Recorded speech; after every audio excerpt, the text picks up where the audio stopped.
भारत के पड़ोसी मुल्क बांग्लादेश में सेना ने तख्ता पलट कर दिया। यहाँ भड़की हिंसा ने पूरे देश के हालात बिगाड़ दिए। इस बीच सेना ने प्रधानमंत्री शेख हसीना को 45 मिनट में देश छोड़ने का हुक्म दे दिया था। बांग्लादेश आर्मी चीफ के अल्टीमेटम के बाद शेख हसीना के साथ उनकी बहन ने भी राजधानी ढाका को छोड़ दिया है। बांग्लादेश के सेना प्रमुख वकार उस जमान ने देश की प्रधानमंत्री शेख हसीना से जनता की भावना का ख्याल रखते हुए इस्तीफा देने के लिए कहा था। इसके तुरंत बाद शेख हसीना ने इस्तीफा दिया और देश छोड़ने में भी देर नहीं लगाई। वो हेलीकॉप्टर लेकर फौरन भारत पहुंच गई। यहाँ उनका चॉपर अगरतला में लैंड हुआ। ऐसे में आपके मन में सवाल उठ रहा होगा कि आखिर ऐसे हालात क्यों पैदा हुए, हिंसा क्यों भड़की थी, आखिर क्यों शेख हसीना को देश छोड़कर भागना पड़ा। विभिन्न अराजक परिस्थिति सृष्टि হয়েছিল, जानमालेर क्षयक्षति হয়েছে, দেশের জনগণের অনেক সম্পত্তি ধ্বংস হয়েছে।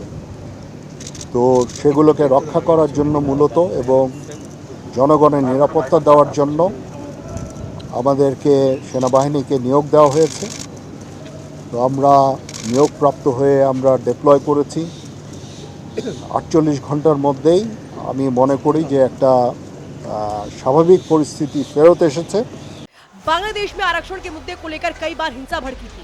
प्रदर्शनकारियों की मांग थी कि 1971 के स्वतंत्रता संग्राम सेनानियों के परिजनों के लिए 30% सरकारी नौकरी को आरक्षित करने वाला कोटा प्रणाली को खत्म किया जाए।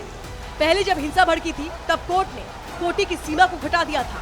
सुप्रीम कोर्ट ने कोटा घटाने का फैसला किया तो चीजें ठीक होती दिखी, लेकिन रविवार को हसीना के इस्तीफे की मांग करते हुए लाखों की तादाद में लोग सड़कों पर उतर आए और कमान शेख हसीना के हाथ से बाहर हो गई। हिंसा में कुछ घंटों में 300 लोगों की मौत हो गई और अरबों की संपत्ति को आग के हवाले कर दिया गया। सभी बड़े शहरों में लाखों की तादाद में लोग शेख हसीना के इस्तीफे की मांग करते हुए सड़कों पर आ गए। राजधानी ढाका पर प्रदर्शनकारियों ने पूरी तरह कब्जा कर रखा है और लाखों लोग प्रमुख चौकियों पर जमा हुए हैं। इससे देश की आवामी लीग की सरकार और प्रधानमंत्री शेख हसीना सवालों के घेरे में आ गई। इस हिंसक प्रदर्शन के बीच अब तक 11,000 से अधिक लोगों को गिरफ्तार किया जा चुका है। हालात काबू से बाहर हुए तो शेख हसीना ने सड़कों पर सेना को उतार दिया था, लेकिन हालात सुधरने की बजाय और बिगड़ गए।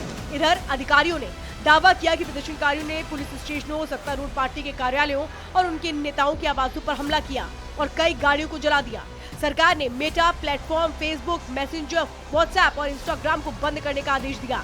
इससे पहले जुलाई में भी स्टूडेंट्स प्रदर्शन के दौरान हिंसा हुई थी। उस वक्त ढाका में मुंशीगंज जिले में एक पुलिसकर्मी ने मीडिया से बात करते हुए कहा था कि पूरा शहर युद्ध के मैदान में बदल गया है। इस हिंसा में हसीना सरकार ने कट्टरपंथी और पाकिस्तान की ISIS का हाथ बताया था। वहीं बांग्लादेश में पैदा हुए हालात का भारत पर क्या असर होगा, ये तो आने वाला वक्त बताएगा, लेकिन भारत इस पूरे मामले पर नजर बनाए हुए है।